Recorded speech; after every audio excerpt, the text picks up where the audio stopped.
मालिकेत आज आपण बघणार आहोत दुष्यंत त्या निळ्या डोळ्याच्या माणसाला बेदम मारणार आहे. पण तरीही तो माणूस दुष्यंतला ढकलून देतो आणि पळून जातो. पण त्याला कुठे माहीत आहे की दुष्यंतचा बाप आढळराव वाटेत दांडा घेऊन उभा आहे. आढळरावसुद्धा त्या माणसाला काठीने मारतात आणि दुष्यंतला सांगतात, विचार त्याला की तू हे कोणाच्या सांगण्यावरून केलं. दुष्यंत त्या माणसाला घरी बाळजाबाईकडे घेऊन येतो. पण तो माणूस बाळजाबाईचं नाव न घेता मंग्याचं नाव घेतो. म्हणजे चोर सोडून संन्यासाला फाशी असंच होणार आहे. हा मंग्या म्हणजे कृष्णाच्या शेताशेजारी राहणारा कृष्णाचा मानलेला मंग्या काका. मालिकेच्या सुरुवातीला आपण बघणार आहोत दुष्यंत बंब्याला आणि कृष्णाला सांगतो, तुम्ही साईडला जाऊन उभा राहा, मी या माणसाकडे बघतो. दुष्यंत रागात येतो आणि त्या माणसाकडून माचीस घेऊन तिथे आग लावतो. तो माणूस नशेत असतो. दुष्यंत त्या माणसाचा गळा दाबतो आणि त्याला खूप मारतो. दुष्यंत कृष्णाला तिथून जायला सांगतो. कृष्णा आणि बंब्या तिथून जातात. दुष्यंत त्या माणसाला खूप मारत असतो. पण तो माणूस आता दुष्यंतला ढकलून देतो आणि तिथून पळून जातो. बाळजाबाईने पाठवलेला माणूस त्या माणसाला घ्यायला आलेला असतो. ते दोघं गाडीवर बसतात आणि पळून जातात. दुष्यंत त्यांच्या पाठीमागे पळत असतो, पण दुष्यंतला काय ते सापडत नाहीत. आता वाटेत तो बाळजाबाईने पाठवलेला माणूस त्या निल्याला सांगत असतो की तू इथं थांबायचं नाही. या मॅटरमध्ये बाळजाबाईचं भांडं फुटता कामा नये, नाहीतर ती बाई तुझा निकाल लावल. इकडे पूजा रूममध्ये एकटीच बसलेली असते. घरामध्ये कोणीच नसतं. त्यामुळे जयकांत घरातील लाईट्स घालवतो आणि दुष्यंत बनून पूजेच्या रूममध्ये येतो. त्याला पूजाची इज्जत घ्यायची असते. सुरुवातीपासूनच पूजा जयकांतच्या मनात भरलेली असते. पूजा दुष्यंत आहे असं समजून जयकांतलाच मिठी मारते. जयकांत खूप खुश झालेला असतो. त्याला मजा वाटत असते. पूजा म्हणते, फ्रेंड, बरं झालं तू आला. या अंधाराची मला खूप भीती वाटते. जयकांत पूजाची कंबर पकडतो आणि तिला वाईट स्पर्श करत असतो. ते आता पूजाच्या लगेच लक्षात येतं.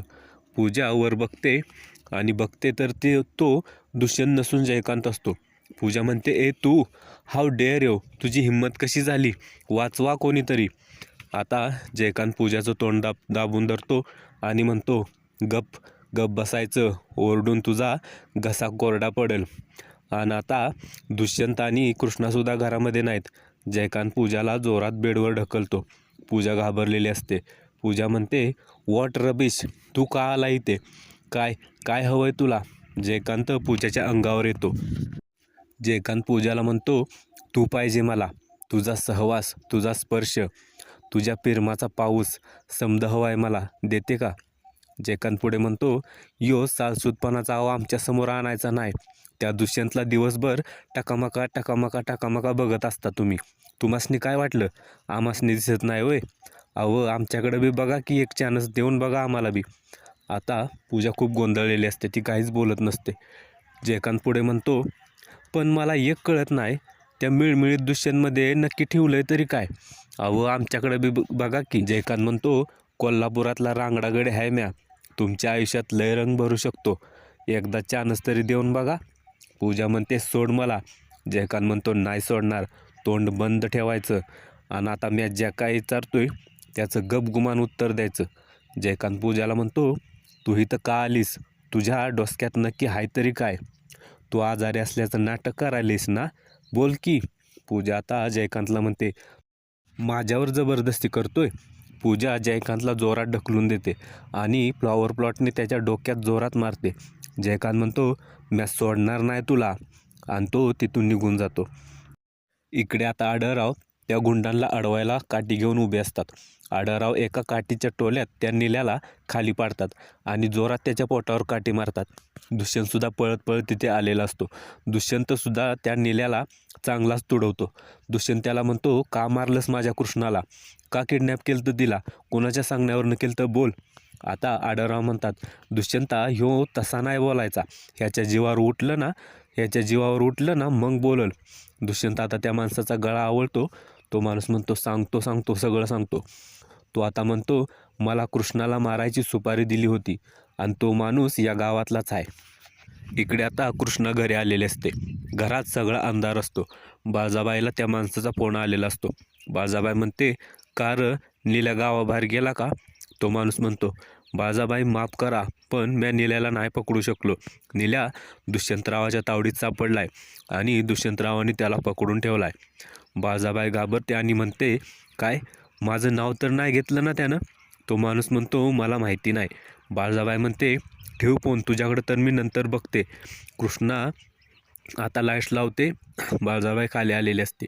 बाळजाबाई कृष्णाला म्हणते, कृष्णे, तुला तर मी सोडणार नाही.